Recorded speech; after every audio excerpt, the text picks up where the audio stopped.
Be careful who you call your best friend. Yeah, I learned that lesson the hardest way possible.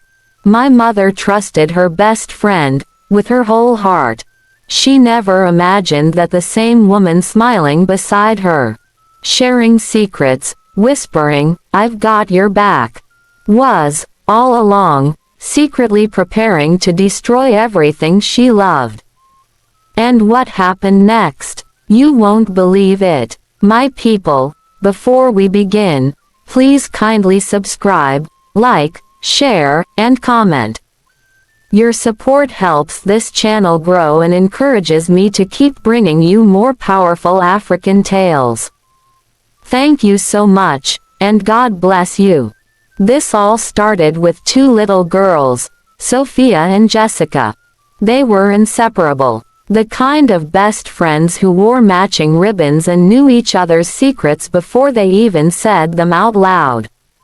They started their journey together right from primary school, sharing lunch money and fighting over who got to sit next to the teacher. From primary school right through secondary school and university, they were a unit. It was always, "Where's Sophia? Oh, she's with Jessica." And vice versa. They even studied the same course. Everyone in their families knew them as one person, really. Their bond, we all thought, was truly unbreakable. After graduation, came the National Youth Service Corps, the NYSC. And guess what? They ended up serving in the same place, Abuja, the capital city. It was like fate was determined to keep them side by side. They got a small apartment together, ready to conquer the world. They were excited, full of hope, and making all those grand plans best friends make. But you know how life is. It starts to deal cards, and they're not always equal. Sophia was just lucky. Things always seemed to fall into place for her. She had a certain sparkle, a radiance that drew people in. Jessica, on the other hand, was always working harder for the same results. She was good, smart, but she didn't have that effortless favor that seemed to follow Sophia everywhere. Then, Sophia met a man who changed everything.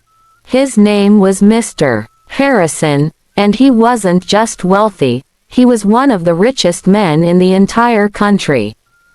Like, private jet, sprawling mansion, owns half the city wealthy.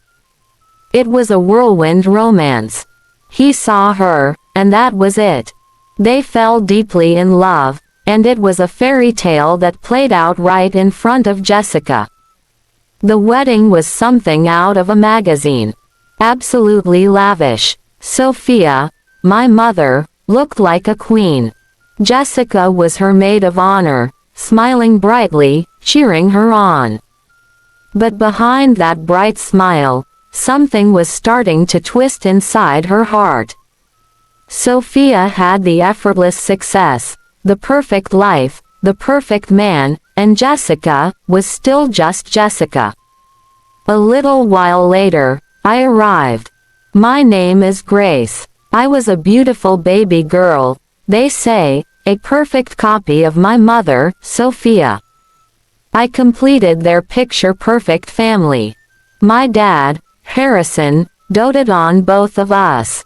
Life was perfect. Meanwhile, Jessica was still single, watching from the sidelines as my mom lived the life they had only dreamed about together. Now, remember that shift in fortune. That little seed of inequality. It had grown into a bitter, thorny weed in Jessica's heart. She started visiting less, but when she did, her eyes had a calculating look. She'd hug my mom, but her smile never quite reached her eyes. The envy, the deep, dark jealousy, had taken root. She started thinking, not about how to be happy for her friend, but how to have her friend's life. That's when the planning started.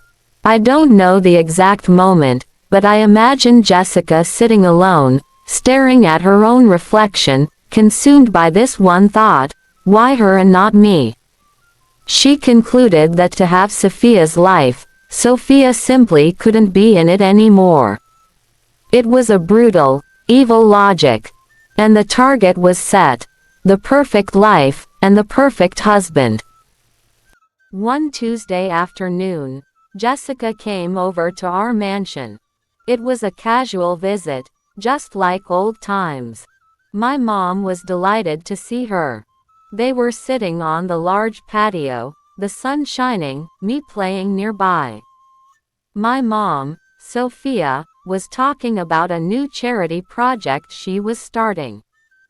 Jessica was nodding, listening, but her mind was elsewhere.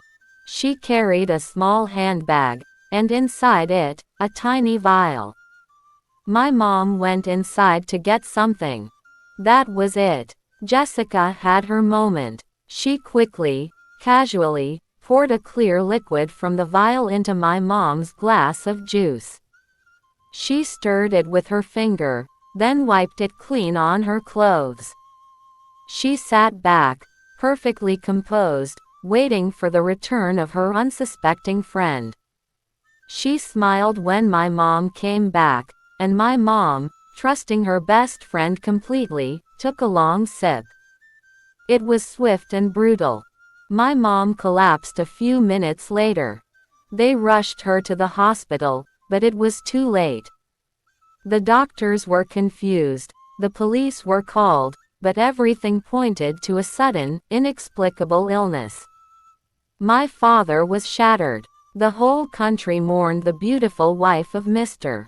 Harrison. And Jessica. Jessica was right there, the shoulder my father leaned on, the picture of grief. My dad, Mr. Harrison, was completely lost, left with a beautiful, motherless little girl, me. Jessica, being the best friend, was constantly at our house, bringing food, comforting me, talking to my dad. Everyone, including my distraught father, thought, who better to look after Grace than her mother's own best friend? The person who loved my mother so much, surely she would love her child, right? My father, in his grief and his desperate need to give me a stable figure, started to see Jessica as an angel sent from above. A year later, it happened. My dad married Jessica, the new Mrs. Harrison. People whispered, but they also said, it's for the child. She'll take care of little Grace. Jessica had done it. She had the name, the house, the money, and the man. The day she got the ring, the kind smile she had worn for a year and 3 months vanished. The mask fell off. The sweet, caring Aunt Jessica turned into a complete stranger. Suddenly, I wasn't her friend's daughter, I was a living reminder of the woman she had murdered. I was 9 years old when the wickedness started. I went from the pampered daughter of a millionaire to a housemaid overnight. A 9-year-old girl, mopping the marble floors of that giant mansion, washing mountains of plates in the huge kitchen. My new stepmother, Jessica, made sure I earned my keep, and then some. I was terrified of her, and I learned to be quiet. Very, very quiet. The worst was the food. I wouldn't eat anything from morning until 3 p.m. every single day. And when she finally decided to feed me, she would give me 2 tiny pieces of dry bread.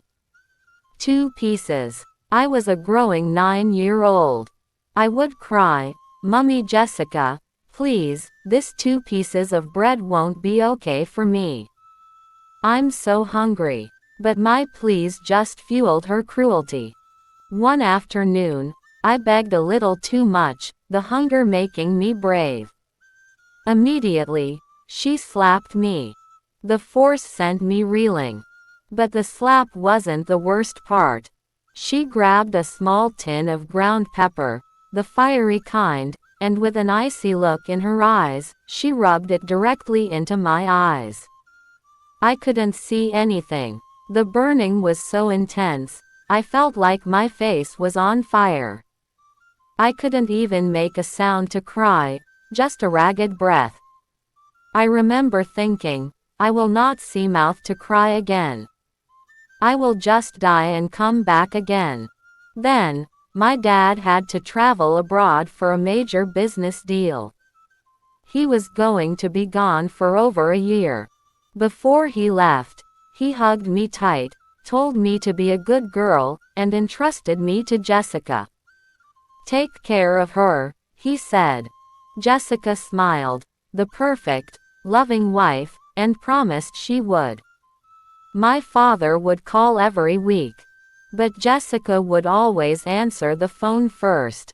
She would put it on speaker, and with a beaming smile plastered on her face, she would hand it to me.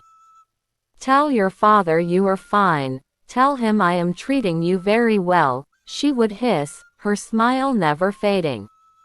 Then she would whisper a chilling threat, "Fail to do so, and I will bury you alive." I would choke out, "Yes, Daddy, I'm fine," the fear making my voice tremble. It wasn't just slaps. One day, I made a mistake while washing the clothes, a tiny stain I missed. Jessica, in a fit of rage, grabbed a kettle of hot water she had boiled for tea and poured it on my back. Not boiling, but hot enough to scald. The pain was unbearable. I ran to the bathroom, sobbing, watching the skin start to bubble. I knew I couldn't tell my father. This, more than the pepper, would leave a mark. After 1 year and 3 months, my daddy was finally back. The day he arrived, Jessica had me dressed in the largest, loosest clothes, hiding my thin frame and any bruises. But the scar on my back, the one from the hot water, was impossible to completely conceal. It was a raised, pink patch sitting there, visible even through the loose fabric. The first thing my dad did was hug me tight.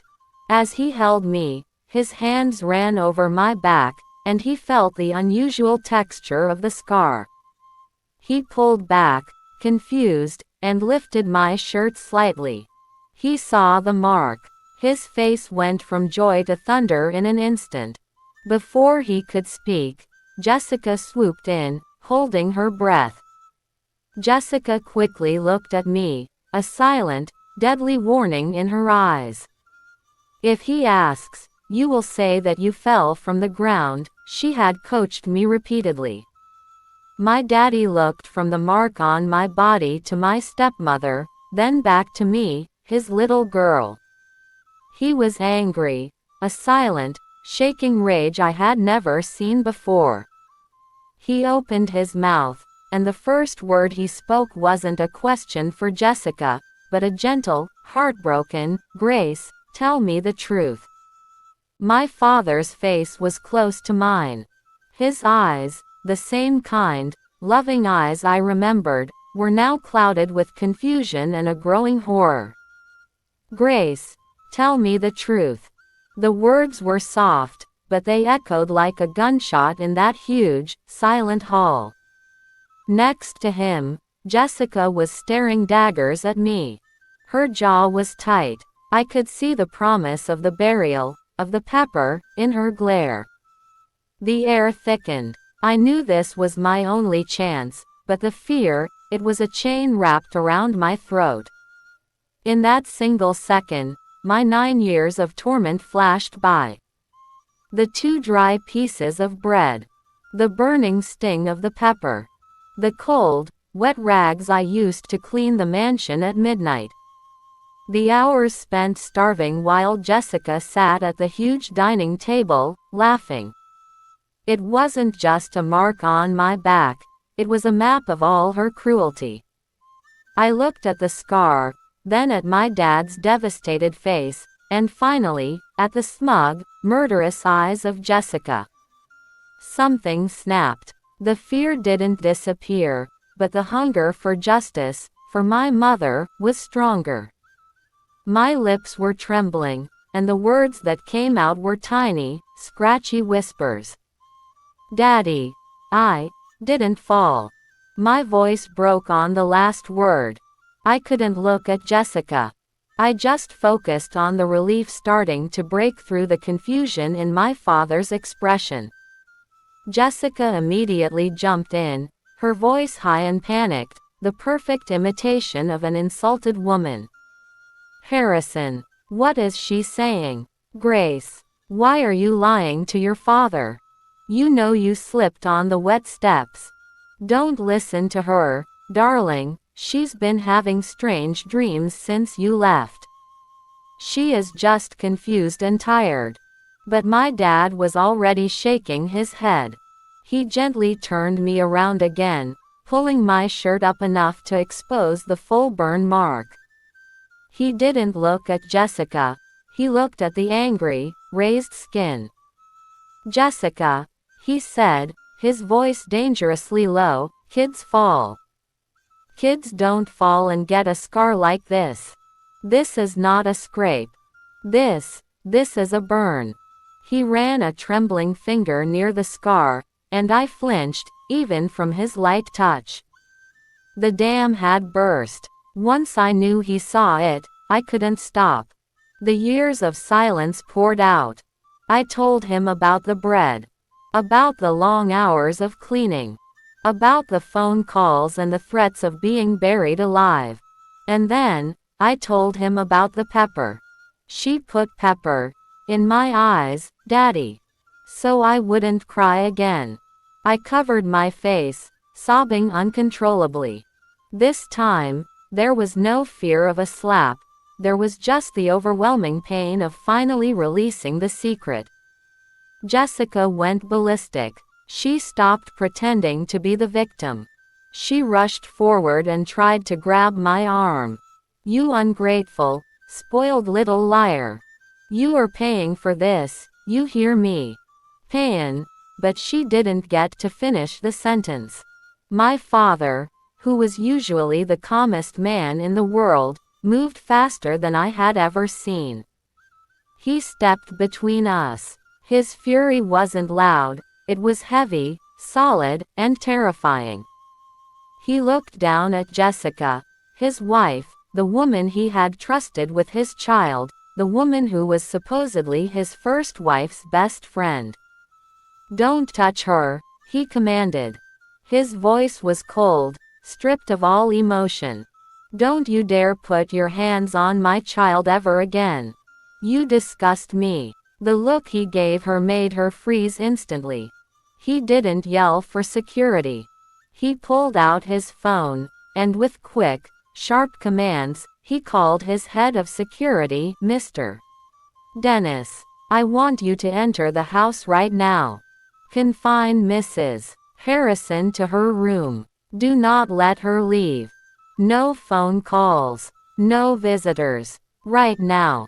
He hung up and looked at Jessica. You are not going anywhere.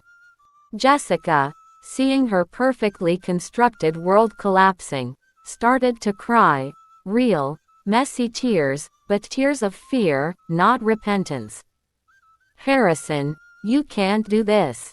I was just stressed. I was trying to discipline her. Sophia would have understood. That name, Sophia. It seemed to spark a new kind of suspicion in my father's mind. If she could treat Sophia's daughter this way, what else had she hidden? My father didn't waste a second.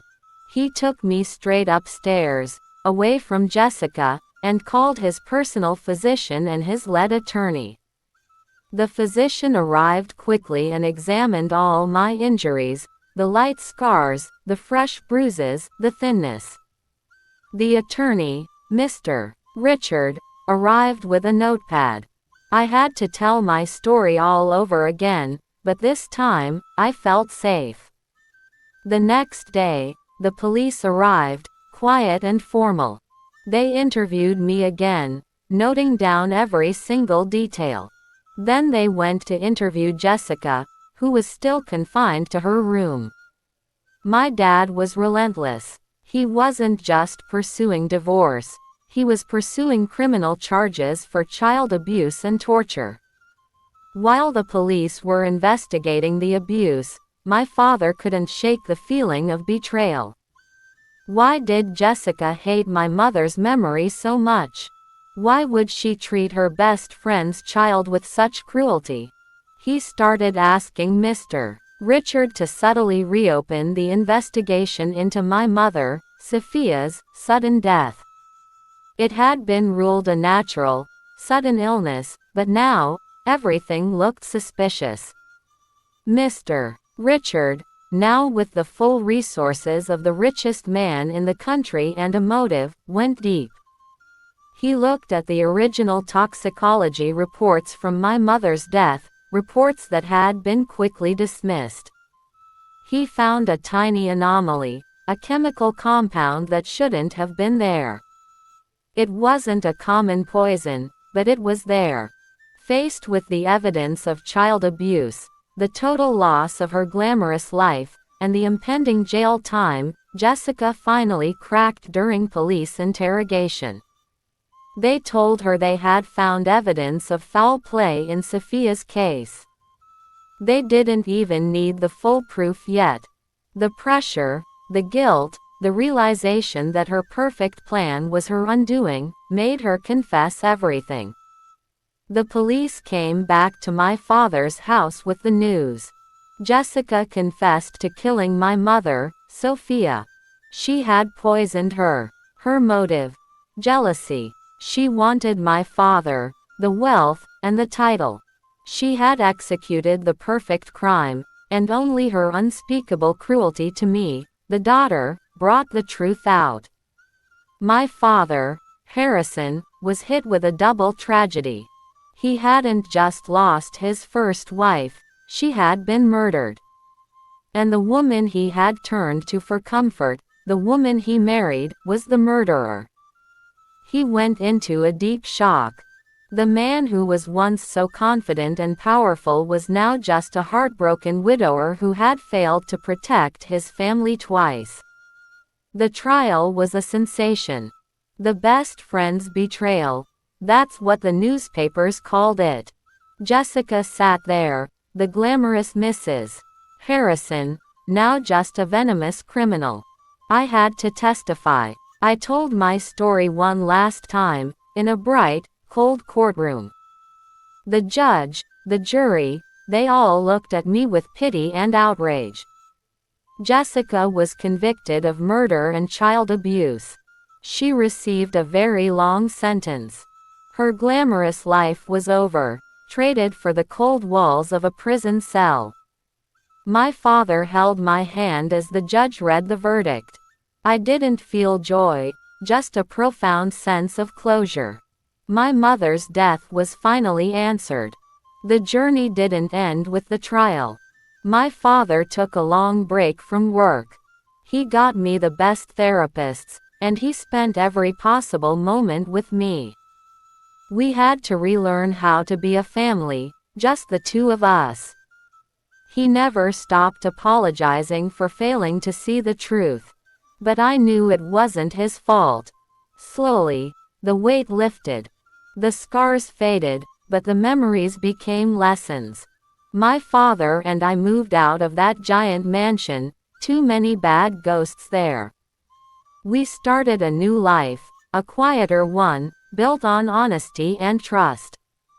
My father was fiercely protective, and I was finally just a little girl again, not a house slave. My father established a foundation in my mother Sophia's name, a place dedicated to helping children who suffer abuse in their homes. It was his way of honoring her memory and trying to make right the terrible wrong that had happened. Every year, on my birthday, we visit her resting place. Today, I'm an adult. I'm strong and I'm healing.